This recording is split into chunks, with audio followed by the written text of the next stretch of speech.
እንዴ ስትናፍቅኝ ማየት ቀረ፣ ሀሳባችን ተቀየረ እያለ አልመጣም? የቅመምዬ ንጉስ ማለት ነው። ሜንሽንም አድርጓታል። ያው አኩርፎ ምናምን በትካዜ ማለት ነው። አቤት ስታኩርፍ። ሰላም እኔ ውድ ቤተሰቦች እንደምን ዋላችሁ? እንደምን ቆያችሁልኝ? አለሁኝ እግዚአብሔር ይመስገን። ስራ እንዴት ይዟቸዋል? ጥግረራ እንዴት ነው?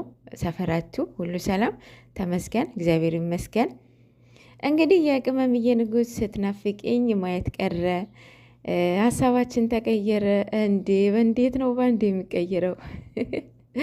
በነገራችን ላይ አይደለም ፍቅረኛ ይቅርና ጀስት ጓደኛችሁ ማለት ነው ስትርቁት ወይም 3 ቀን 4 ቀን ስትጥፋፉ ትነፋፈቃላችሁ።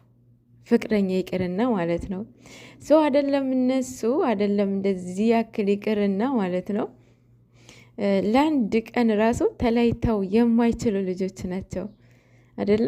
በጣም ነው እንትን የሚሉት ማለት ሁለቱም አይችሉም፣ የምር አይችሉም። እኔ እንጃ ብሩኬ ይብሳል ብዬ አስባለሁኝ ከቅመም ከራቀ ርብስማ ይመስለኛል። ግን ሁለቱም እንትን ናቸው ብዬ አስባለሁ። እና በቃ ይቅርታ ተባባሉ። የእውነት በቃ ተሸነፉ።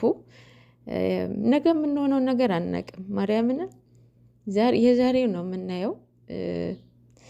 ተኝተን ነገ ምን እንደሚቀጥመን አናቅም፣ ምን እንደምንሆን አናቅም። እና ጊዜው እንደ ጊዜው ቢሆን ጥሩ ነው ብዬ አስባለሁኝ።